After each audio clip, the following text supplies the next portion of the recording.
तो चलिए बात करते हैं भारत की न्यायिक प्रणाली की। देखिए, ये कोई मामूली सरकारी अंग नहीं है। ये तो हमारे संविधान का गार्डियन है, हमारे हक की सबसे बड़ी ढाल। तो आज हम इसी सिस्टम के एकदम कोर में जाएंगे, समझेंगे कि सुप्रीम कोर्ट और हाई कोर्ट्स आखिर हैं क्या, काम कैसे करते हैं और इनके पास पावर कितनी है। संविधान के संरक्षक और मौलिक अधिकारों के रक्षक। सुनने में ये सिर्फ शब्द लगते हैं ना, पर असल में यही वो लाइन है जो भारत की पूरी जुडिशरी का मकसद बताती है। इसी एक आइडिया पर हमारा पूरा न्याय का ढांचा खड़ा है। तो आज हम क्या क्या देखने वाले हैं। सबसे पहले समझेंगे कि ये संविधान के संरक्षक होने का मतलब क्या है।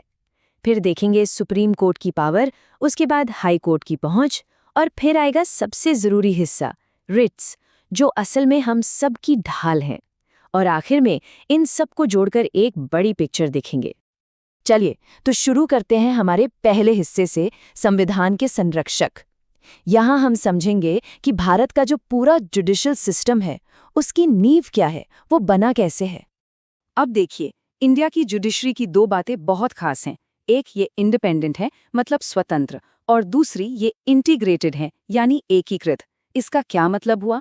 मतलब ये कि अमेरिका जैसे देशों की तरह हमारे यहाँ सेंटर और स्टेट्स के लिए अलग अलग जुडिशियल सिस्टम नहीं है। हमारे पास एक सिंगल पिरामिड है। सबसे ऊपर सुप्रीम कोर्ट, फिर आते हैं हाई कोर्ट्स और उनके नीचे बाकी की सारी अदालतें। तो उस पिरामिड के टॉप पर चलते हैं। बात करते हैं सुप्रीम कोर्ट की पावर की। ये देश का सबसे बड़ा गार्डियन है और हमारे संविधान के आर्टिकल्स 124 से लेकर 147 तक इसी के बारे में बताते हैं। सुप्रीम कोर्ट की पावर को आप 5 पिलर्स की तरह समझ सकते हैं। Original jurisdiction, writ jurisdiction, appellate, advisory, और इन सब के ऊपर सबसे ताकतवर हथियार, जुडिशियल रिव्यू। इन्हीं 5 शक्तियों के दम पर सुप्रीम कोर्ट पूरे देश में ये पक्का करता है कि संविधान ही सबसे ऊपर रहे। सुप्रीम कोर्ट के बाद अब आते हैं स्टेट लेवल पर। यहाँ बात होगी हाई कोर्ट्स की। ये अपने अपने राज्यों की सबसे बड़ी न्यायिक अथॉरिटी हैं और इनके बारे में संविधान के आर्टिकल्स 214 से 231 में बताया गया है। तो हाई कोर्ट्स करते क्या हैं? इनके पास कुछ मामलों में ओरिजिनल जुरिस्डिक्शन होता है, जैसे इलेक्शन से जुड़े झगड़े। ये अपने से नीचे की अदालतों से आने वाली अपीलों को सुनते हैं, और हाँ, अपने राज्य की सारी अदालतों पर इनका सुपरवाइजरी कंट्रोल भी होता है। मतलब ये एक तरह से बॉस हैं। ओके, अब यहाँ एक बहुत ही इंटरेस्टिंग पॉइंट है, एक ट्विस्ट है कहानी में। जब बात रिट्स की आती है ना, तो हाई कोर्ट की पावर असल में सुप्रीम कोर्ट से भी ज्यादा वाइड है। चौंक गए? देखिए, सुप्रीम कोर्ट आर्टिकल 32 के तहत रिट सिर्फ तब जारी कर सकता है जब किसी के फंडामेंटल राइट्स का उल्लंघन हो। लेकिन हाई कोर्ट वो आर्टिकल 226 के तहत फंडामेंटल राइट्स के लिए तो कर ही सकता है, साथ ही किसी भी और लीगल राइट के लिए भी रिट जारी कर सकता है। तो इसका दायरा बड़ा हो गया।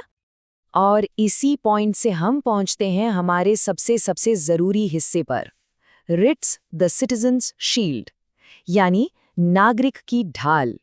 ये वो टूल्स हैं, वो हथियार हैं जो हम सबको अपने अधिकारों की रक्षा के लिए मिले हैं। तो ये रिट आखिर है क्या चीज? बहुत सिंपल भाषा में, ये सुप्रीम कोर्ट या हाई कोर्ट का एक स्पेशल ऑर्डर है। इसका एक ही काम है, हमारे अधिकारों को बचाना, इंसाफ पक्का करना और सरकार की किसी भी मनमानी के खिलाफ एक शील्ड, एक सुरक्षा कवच की तरह खड़े होना। चलिए एक एक करके इन ढालों को समझते हैं। सबसे पहली और शायद सबसे पावरफुल है हेबियस कॉर्पस। इसका सीधा मतलब है you may have the body, या शरीर को पेश करो। ये रिट किसी भी इंसान की पर्सनल आजादी से जुड़ी है। ये कैसे काम करती है? सोचिए, किसी को गैर कानूनी तरीके से गिरफ्तार कर लिया गया, तो ये रिट कोर्ट को पावर देती है कि वो ऑर्डर दे कि उस इंसान को फौरन कोर्ट के सामने लाया जाए। फिर कोर्ट चेक करता है कि गिरफ्तारी लीगल है या नहीं, और अगर नहीं है तो तुरंत रिहाई का हुक्म दिया जाता है। ये पर्सनल लिबर्टी का सबसे बड़ा प्रोटेक्टर है। अब दूसरी रिट पर आते हैं, मैंडेमस। इसका मतलब है वी कमांड, यानी हम हुक्म देते हैं। ये एक बहुत ही पावरफुल कमांड है जो किसी पब्लिक ऑफिशियल को दिया जाता है। ये कब इस्तेमाल होती है? जब कोई सरकारी अधिकारी अपना वो काम करने से मना कर दे जो इसे कानूनन करना चाहिए। मान लीजिए कोई ऑफिसर है जो किसी की पेंशन फाइल पास नहीं कर रहा, जबकि सारे कागजात सही हैं, तो कोर्ट उसे मैंडेमस जारी करके कह सकता है, अपना काम करो। तीसरी रिट है प्रोहिबिशन। जैसा कि नाम से ही जाहिर है, इसका मतलब है रोकना, टू स्टॉप। आप इसे एक हायर कोर्ट का अपने लोअर कोर्ट के लिए रेड सिग्नल या स्टॉप साइन समझ सकते हैं। ये तब जारी होती है जब कोई निचली अदालत किसी ऐसे केस की सुनवाई करने लगती है जो उसके अधिकार क्षेत्र, उसके ज्यूरिसडिक्शन से बाहर है। तो हायर कोर्ट कहती है, रुको, ये तुम्हारा काम नहीं है। इससे जुडिशियल सिस्टम में डिसिप्लिन बना रहता है। चौथी रिट है सर्श्योरारी। इसका मतलब है टू बी सर्टिफाइड या टू बी इन्फॉर्म्ड। अगर प्रोहिबिशन रोकने के लिए है तो ये गलती को ठीक करने के लिए है। मान लीजिए निचली अदालत ने कोई फैसला सुना दिया, लेकिन वो फैसला गलत था या जुरिस्डिक्शन के बाहर जाकर दिया गया था, तो हायर कोर्ट इस रिट को यूज करके उस फैसले को ही रद्द यानी क्वॉश कर सकती है। तो ये एक तरह का करेक्टिव एक्शन है। और अब आते हैं पांचवी और आखिरी रिट पर, क्वो वारंटो। इसका मतलब है बाय व्हाट अथॉरिटी, या सीधे सीधे पूछे तो भाई किस हक से। ये रिट किसी पब्लिक ऑफिस में बैठे इंसान की कुर्सी पर ही सवाल खड़ा कर देती है। ये रिट चेक करती है कि कोई इंसान जो सरकारी पद पर बैठा है वो उस पद के लायक भी है या नहीं, उसकी नियुक्ति लीगल है या नहीं। सोचिए कोई गलत क्वालिफिकेशन बताकर यूनिवर्सिटी का वीसी बन गया, तो कोर्ट क्वो वारंटो के जरिए पूछ सकती है कि आप किस अधिकार से इस पद पर हैं, और अगर जवाब सही नहीं मिला तो उन्हें पद से हटाया जा सकता है। इससे सिस्टम में पारदर्शिता बनी रहती है। तो ये थी 5 रीट्स। अब चलिए सब कुछ एक साथ जोड़ते हैं हमारे आखिरी हिस्से में, शक्ति, संरक्षण और मिसाल। यहां हम इस पूरे सिस्टम की एक फाइनल तस्वीर देखेंगे। तो ये कंपैरिजन हमें क्या बताता है?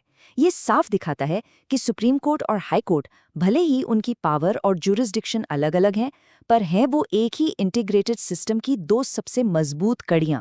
एक पूरे देश के लेवल पर काम करता है तो दूसरा स्टेट लेवल पर मकसद दोनों का एक ही है, संविधान की रक्षा करना। तो हमने देखा कि हमारी जुडिशरी के पास कानून को इंटरप्रेट करने और हमारे अधिकारों को बचाने की कितनी जबरदस्त ताकत है। पर यह हमें एक बहुत बड़े सवाल पे लाके छोड़ देता है। सवाल ये है कि इतनी ज्यादा पावर के साथ न्यायपालिका खुद अपनी जवाबदेही, अपनी अकाउंटेबिलिटी कैसे तय करती है?